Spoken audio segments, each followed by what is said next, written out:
ఇవాళ నేతి బీరకాయ వండుదామని ఫిక్స్ అయిపోయా. దీనికి ఆయిల్ ఎక్కువ వేయకూడదు, ఒక్క చెంచా సరిపో. ఫస్ట్ అయితే తాలింపు గింజలు వేసేది, ఒక 3 తక్కువ వెల్లుల్లి, ఒక ఎండుమిరపకాయ, ఒక బుడ్డి 2 ఉల్లిపాయలు కలిపేసాక ఒకసారి ఎండుమిరపకాయలు, వెల్లుల్లి, ఉప్పు, ధనియాలు, కారం పట్టేస్తా. ఇది ఫ్రై అవ్వడానికి ముందు వేసేస్తా. నేతి బీరకాయ ముక్కలు ఓకే మగ్గిపోతాయి కాబట్టి ముందు దీన్ని ఫ్రై చేసుకున్నాం పచ్చివాసన రాకుండా. అది ఫ్రై అయిపోయింది కదా, కొంచెం పసుపు వేసుకున్నాం. బీరకాయ ముక్కలు వేసేద్దాం.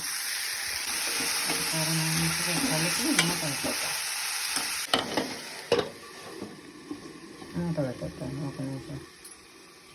ఇందులో పెట్టి మగ్గిద్దాం. ఇందులో అప్పుడప్పుడు మూత వేసి కలుపుకోవాలి. త్వరగా అయిపోతుంది రెసిపీ. కొంచెం సాల్ట్, ఇంత కొంచెం నువ్వుల పొడి. ఇంకా అయిపోయింది. అటు ఇటు కలిపేయడం ఆపేయడం.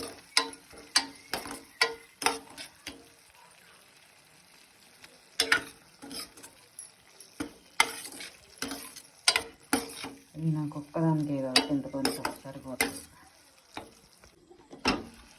అయిపోయింది. స్టవ్ ఆపేద్దాం.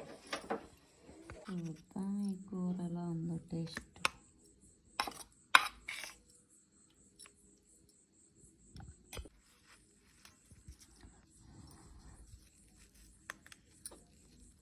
ఏం చండాలంగా లేదు కానీ కొంచెం బాగానే ఉంది, తినొచ్చు.